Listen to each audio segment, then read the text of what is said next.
Karibuni katika Ijue Kweli, na leo tutazungumzia madhabahu mengine.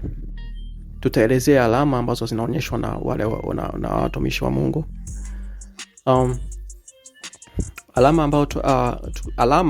Alama ni kitu chochote kinachowakilisha kitu kingine.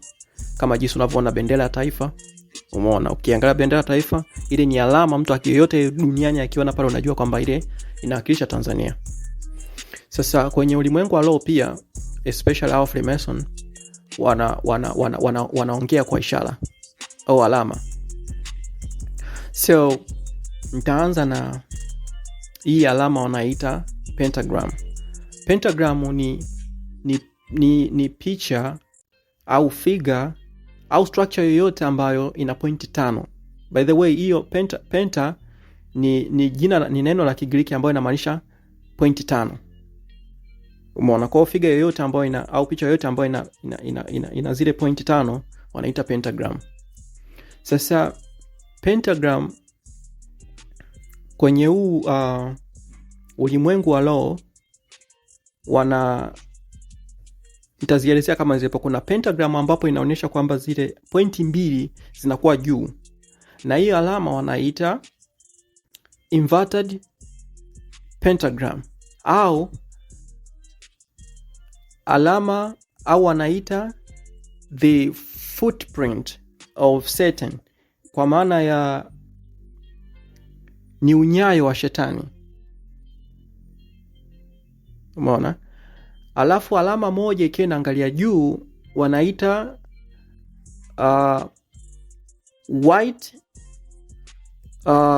white pentagram au wanaita kuanguka kwa shetani. Okay? Alafu vile kuna hii kwamba unaona ziko ina pointi 5. Ikiwa pointi moja imetolewa, umeona, yani iko open, umeona, wanaita nusu pentagram au partial pentagram. Now, sasa hivi tunafahamu sasa pentagram ni nini. Sasa tutaenda kuhusisha pentagram na jinsi ulimwengu wa roho wanavyoitumia, especially hawa wachawi, waganga na Freemason. That's the same. Sasa tunakuja kuizungumzia ile alama ambayo ndio logo ya hili kanisa, ambalo logo yake unaona kabisa pale kuna nusu pentagram, ndio hii hapo, na imekuwa titled Arise and Shine, na slogan inasema kwamba ni Every Embassy. Okay.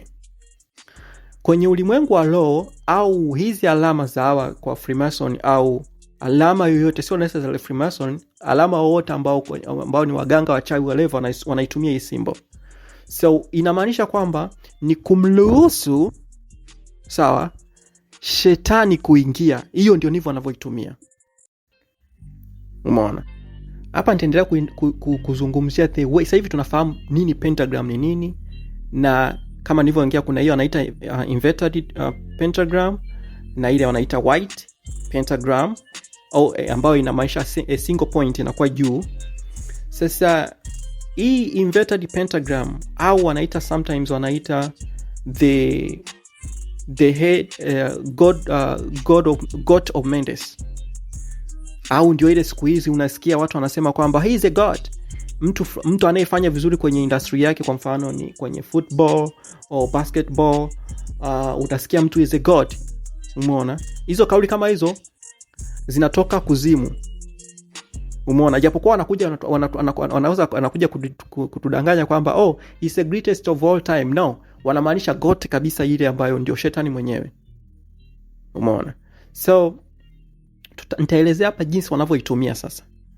Wao of course wanaamini wakichora chini, huwa wanachora chini kabla, yani wanaitumia mfano kama pointi moja ikiwa naangalia juu, alafu zile pointi 2 zinakuwa chini, ambayo ndio white pentagram or the falling of kuanguka kwa shetani. Wanatumia Lucifer, kuanguka kwa Lucifer. Umeona? Hiyo wanaitumia wakichora hivyo, wanaitumia mtu anaacha mwili wake, yani nafsi yake inasafiri. Unasikiaga mtu amepaa na ungo. Umeona? Ndio jinsi wanavyoitumia hivyo. Umeona kwamba mtu amepaa na ungo, ila kinachokimaanisha kwa maana hii pentagram hii ambao kipointi moja iko juu nani pin mbili zinakuwa chini, kwa maana mtu anaacha mwili wake pale, anaenda kufanya madhara kwenye ulimwengu. Ndio mtu anaamka anaumwa, yani anaenda kuloga kwa lugha nyingine niseme hivyo. Umeona? Au kwa mfano kwa Freemason, sawa? Au hata nani Freemason wanauacha huo mwili nani, wanaenda kuzimu. Ndio wakienda kuzimu ndio hapo mipango inapangwa kule, jinsi wanatengeneza policies kwamba kwa mfano wanakuja na hoja kwamba turuhusu ushoga au tuwachanje watu. Zile policies zote za ajabu ajabu unazisikiaga zote wanafanyaga hivyo. Umeona? Alafu kuna hii pointi ambazo pointi mbili zinaangalia juu, ambayo ndio wanaita God of Mendes. Hii wanaitumia pia kumuita au wanaita kukonja. Umeona? Ni kumuita nguvu za shetani, yani a show up. Kumbuka shetani ni spirit, ni roho, haina mwili. Kwa hiyo unakuwa unairuhusu aje ampossess au amwengie huyo mtu ambaye anaita. Sasa hapo sasa nimeelezea hizo nanimbi. Sasa tunakuja kwenye pasho. Pasho maana yake ni kuruhusu sasa nguvu ya shetani ije kwenye hilo sehemu husika. Umeona? Sasa kwa sababu nitatumia maneno ambayo anatumia hapa yeye mwenyewe. Anasema kwamba amesema ni rise and shine. Kama ukiwa na nusu yani a partial pentagram au nusu pentagram, umeona? Ni kumruhusu shetani aingie kwenye yale madhabahu. Sawa? Na tunafahamu kwamba kama ni kumruhusu na kushine, maana yake anasema is a rise and shine. Umeona? Kwa maana unamuinua na angaze. Sasa we all know, wote tunafahamu kwamba shetani hana kitu kizuri. Kazi yake ni kuua, ni kuiba, kukuua na kuharibu. Kwa hiyo unapomruhusu, kumbuka haya yanakuwa sisi katika macho ya nyama tunajua kwamba ni sehemu sahihi ya kwenda kumtafuta Mungu. Right? Lakini yeye ametumia hizi alama, manake wao wanafahamu, wao wote ambao wako kwenye huo ulimwengu huo wa giza wanafahamu hivyo kuonana. Kwa sababu I think ni kwa sababu shetani hayuko sehemu zote na sio mtu wa kujua kila kitu kama Mungu alivyo. Kwa hiyo ni jinsi wanavyoitumia wao kuwasiliana spiritually, kiroho. Umeona? Sasa ni kumruhusu, kwa hii logo yake ni kumruhusu shetani aingie na angazi. Anachoangaza ni nini sasa? Kumbuka Bible inasema kwamba amekuja yeye ni kuiba, kuharibu na kuua.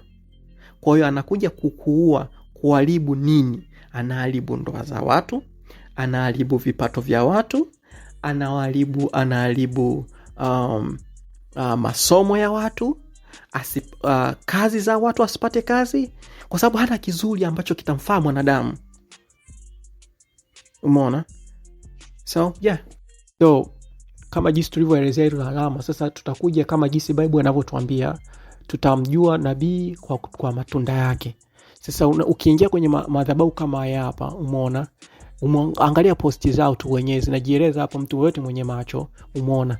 Ni about, yani ni kuhusu mtume, yani mtume kafanya hiki, mtume kaponya hiki, mtume kafanya hivi. Yani wanakushawishi yani kwamba mtume ana credit zaidi kuliko Yesu anayeponya. Yani mtume ana nguvu kuliko yani mtume ana nguvu kuliko muumbaji. Yani si about mtume kafanya hivi, mtume kaponya nini hivi, mafuta amefanya hivi, maji amefanya hivi. Yani hata ukienda kwenye mafundisho yao, umeona? Yani muda mwingi wanakutumia kukushawishi wewe kwamba wamefanya hivi, kwamba sisi tuna nguvu. Umeona? Mtume amefanya hivi, amepakwa mafuta, mkesha sijui amekupaka, amekunywa maji sijui maji ya upako. It's about upako, man. It's about upako. You know? So I'm not ninachokisema hapo simaanishi kwamba Mungu afanye nani aponye watu, lakini sio kwa namna hii. Umeona? So kama nilivyoelezea hizo alama, nimeshaeleza hapo alama jinsi inavyojieleza hapo kwenye ulimwengu wa roho. So okay, ni upako. Lakini sasa upako wenyewe tumeshaona jinsi unavyoingia. Upako ni wa kumruhusu shetani aingie. Kwa upako unaenda kuupata ni wa kukuruhusu wewe kuwa chini zaidi.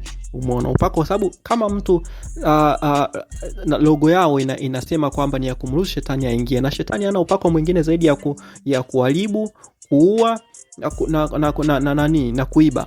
So atakuibia nini? Atakuibia nyota yako, atakuibia biashara yako, atakuibia shule yako, atakuibia afya yako. Umeona? So asanteni.